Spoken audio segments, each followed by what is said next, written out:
est évidemment dans une perspective de préparation avec nos partenaires béninois.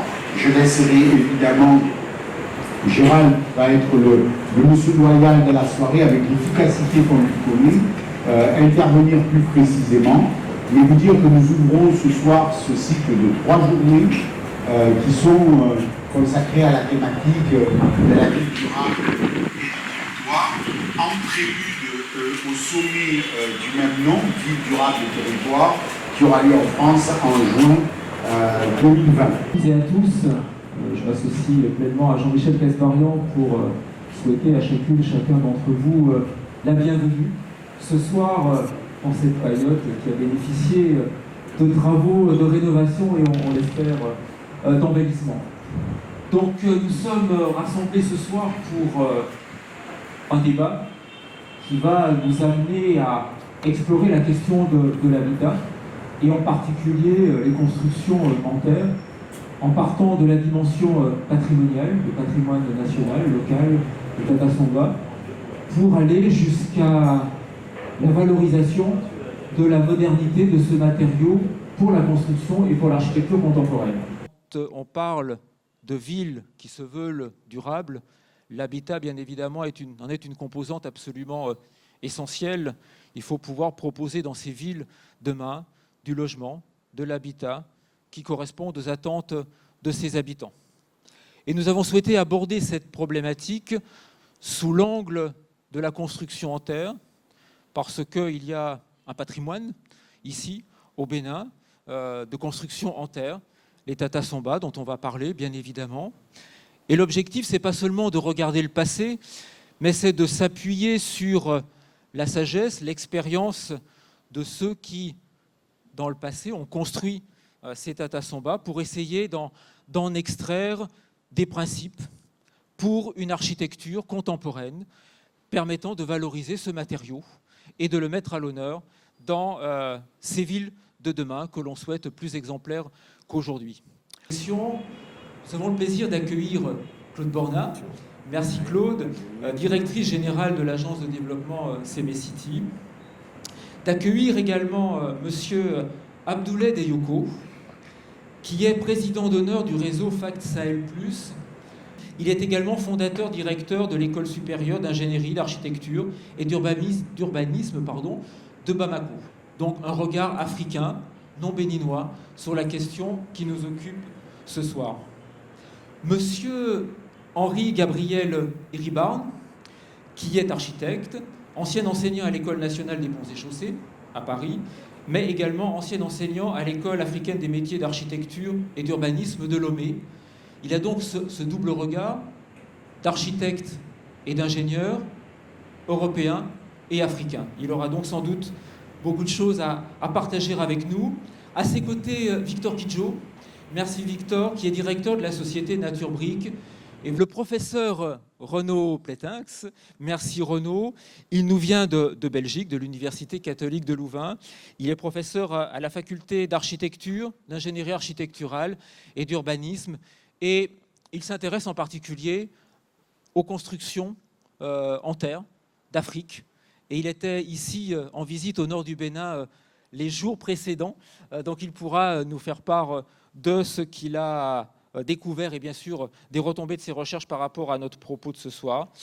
Et enfin, monsieur Kwasi Ananou, qui est directeur général Habitat et Construction au ministère du Cadre de Vie et du Développement Durable. Il aura donc le regard institutionnel et nous fera part des orientations des autorités béninoises par rapport à cette question de l'habitat. Le respectueux de l'environnement, en quelques mots, est-ce que vous pouvez nous présenter les grandes orientations de ce projet et surtout indiquer quelles options seront retenues en matière de choix architecturaux pour répondre aux défis de cette Smart City, les matériaux, l'organisation du site et voilà, comment vous pouvez contribuer à ce débat de ce soir. De ce projet-là, très spécifiquement des Tata Samba, de la réhabilitation, de la promotion de l'habitat des Tata Samba et aussi sa modernisation. Comment l'adapter, comment le rendre attractif à des personnes qui peut-être n'auraient jamais connu cet habitat parce que certains des Tata Somba sont en voie de disparition ou même disparus. Donc il vous expliquera très bien ça. Mais ce qui est important, nous, ce qu'on fait dans tous nos appels à l'innovation, on a 4 principes qu'on respecte. Il y a le principe de l'innovation. C'est aller sur des terrains peut-être un peu plus risqués, faire porter, on accompagne les projets que personne d'autre n'accompagnerait. S'il était allé à la banque, on ne lui aurait jamais passé des sous pour faire ce projet-là. Et nous, on trouve que ce projet a un fort impact socio-économique et donc on prend le risque de les accompagner, de les renforcer. Donc, le deuxième point, c'est qu'on ne le fait pas seul. C'est vraiment un travail collectif, collaboratif. D'ailleurs, Yves est en discussion avec l'ambassade ici pour signer une convention pour que ça s'inscrive dans le cadre de la route des Tata avec Jean-Michel Casparian qui porte ce projet avec beaucoup de passion. Et Yves a aussi travaillé avec des architectes, des urbanistes. On ne fait rien, c'est vraiment nous, on fait la promotion de l'intelligence collective. Le troisième point, c'est le prototypage. Il ne s'agit pas de lancer à grande échelle des projets. On encourage vraiment l'expérimentation, le prototypage à petite échelle.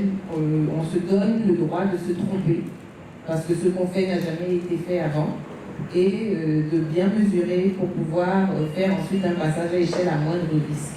Et c'est là que vient le quatrième point qui est mesurer les données, et c'est pour ça aussi qu'on parle de ville intelligente.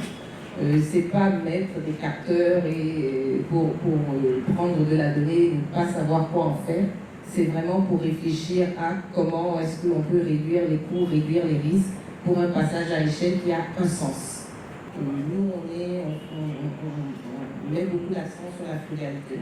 Il ne s'agit pas aussi de faire des solutions, surtout en ce qui concerne l'habitat, qui sont très coûteuses, non seulement en termes d'implantation, mais en termes de maintenance. Je vais me tourner vers Monsieur Plétinx, cher Renaud. Donc vous êtes professeur à l'Université catholique de Louvain. Votre centre de recherche travaille, enfin en tout cas votre activité de recherche concerne en particulier les habitats traditionnels en terre en Afrique, et donc les Tata Somba. Donc quels enseignements pouvez-vous tirer de ces recherches sur le patrimoine africain pour penser un développement urbain harmonieux sur le continent demain? Alors, ce que nous avons découvert jusqu'à présent, c'est deux choses. Alors, deux choses à différentes échelles. À l'échelle du domaine d'abord, et puis alors à l'échelle du territoire. Je vais d'abord commencer par le territoire. À l'échelle du territoire, nous nous sommes rendus compte que l'implantation des Tata Somba, l'implantation des villages, correspondait assez strictement, de manière très régulière, au tracé, ou plutôt au linéament que forment les cours d'eau. Donc là où l'on dit, dans la littérature en général sur les Tata Somba, que les Tata Somba sont un habitat dispersé, il faut l'admettre, mais la dispersion ne veut pas dire que désordonné.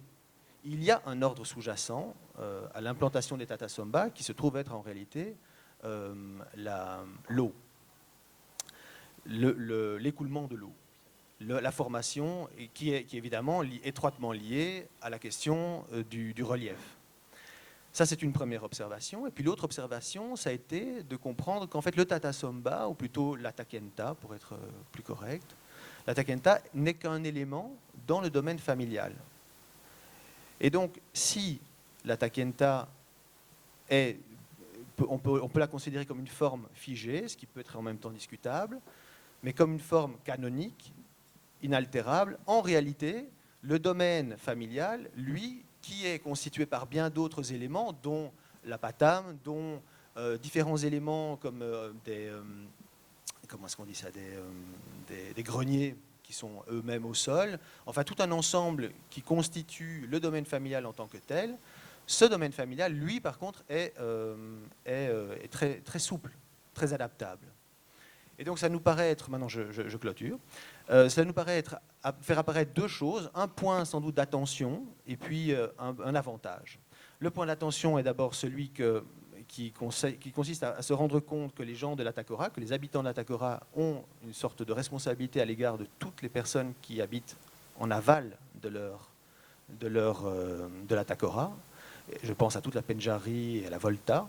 Et donc il y a là un enjeu extrêmement important en termes de développement, si l'on veut, c'est de préserver la qualité de l'eau et la quantité de l'eau pour les populations en aval, premièrement. Et puis deuxièmement, c'est que finalement, la possibilité d'introduire... Toutes et à tous d'avoir assisté à ce débat. Rendez-vous demain soir à 18h pour le vernissage officiel de l'exposition que vous avez déjà pu, pour certains, visiter. À 19h pour un nouveau débat sur les modèles possibles d'urbanisation en Afrique. Merci à nos 6 intervenantes, intervenants